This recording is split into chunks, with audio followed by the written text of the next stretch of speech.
ఇగో చూడండి, జనతా గ్యారేజ్ లేదు.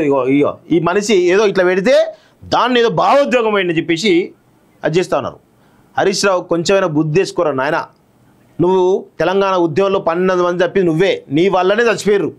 నువ్వు ఇంకా చంపకరా నాయన, నువ్వు దయచేసి చంపకు, ప్రజల్ని రెచ్చగొట్టకు. ప్రజలు బాగున్నారు, అట్లే ఉన్నాయి. మీకు అధికారం ఉంటే ఒకలాగా, అధికారం పోయిన తర్వాత ఒకలాగా. ఏనాడన్నా మీరు ప్రభుత్వంలో ఉన్నప్పుడు ఈ ప్రతిపక్ష నాయకులు ఏనాడన్నా మీలాగా డ్రామాలు చేసి ప్రజలు రెచ్చగొట్టిరా?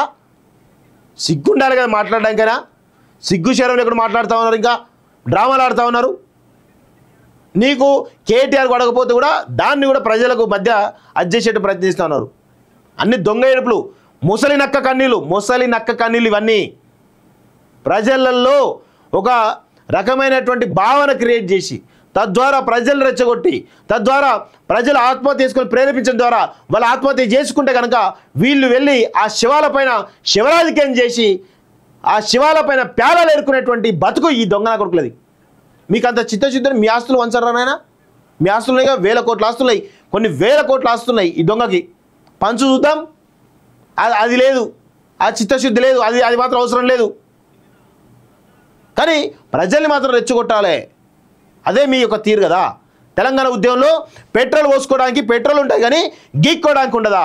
ఆ రోజే గీక్కుంటే ఈ తెలంగాణ కొట్టిన పీడ శని అంతా పోయేది కదా నాయన, పోయేది. తెలంగాణ పీడ పోయేది. ఇగో మూసీలో పారవి నీళ్లు కాదు పేదల రక్తం అట. ఎవరు చెప్తా ఉన్నారు నీకు? వాళ్ళు చాలా స్పష్టంగా ఏనాడన్నా బలవంతంగా ఖాళీ చేస్తున్నారా? మూసీ రివర్ దగ్గర బలవంతంగా ఎవరైనా ఖాళీ చేస్తున్నారా? ఎవరు ఖాళీ చేయట్లేదు. పోలీసులు లాఠీ చార్జ్ చేస్తూ ఉన్నారా?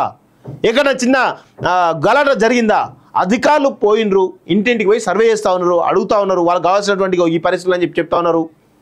550 మంది ఉంటే 400 మందికి పైగా ఒప్పుకున్నారు పోవడానికి. మీకేం నొప్పి అంటున్నాం? ప్రజలు రెచ్చగొడుతూ ఆ మిగతా వాళ్ళు రెచ్చగొట్టి పాపం 400 మందిని కూడా డిమోటివేట్ చేసే ప్రయత్నం చేస్తూ ఉన్నారు. వీళ్ళంతా కూడా చాలా పెద్ద కుట్ర జరుగుతూ ఉంది. ఈ ప్రభుత్వాన్ని అస్థిరపరిచి ఏదో విధంగా అధికారం మళ్ళీ రావాలనేటువంటి ఒక కుట్ర, భారీ కుట్ర కేటీఆర్ ఈ బెల్లారంగాలు ఇద్దరు చేస్తూ ఉన్నారు ఈ దొంగలు.